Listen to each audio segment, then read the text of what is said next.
ഇത് മായം കലരാത്ത ശുദ്ധമായ തേനാണ്. തേനിൽ ഒരുപാട് ഔഷധ ഗുണങ്ങളുണ്ട്. വിവിധങ്ങളായ രോഗങ്ങൾക്ക് ഇത് ശിഫയാണ്.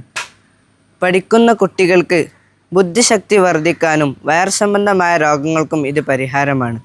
വെറും വയറ്റിൽ കുടിച്ചാൽ ഒരുപാട് ഗുണങ്ങൾ ലഭിക്കും. താഴ്വസ്താവ് പറയുന്നുണ്ടല്ലോ, വെറും വയറ്റിലെന്നും തേൻ കുടിക്കൽ നല്ലതാ,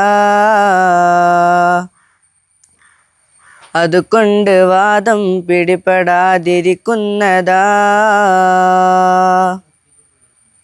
വലം കൈ കൊണ്ട് ചെരുപ്പിടൽ പതിവാക്കണം,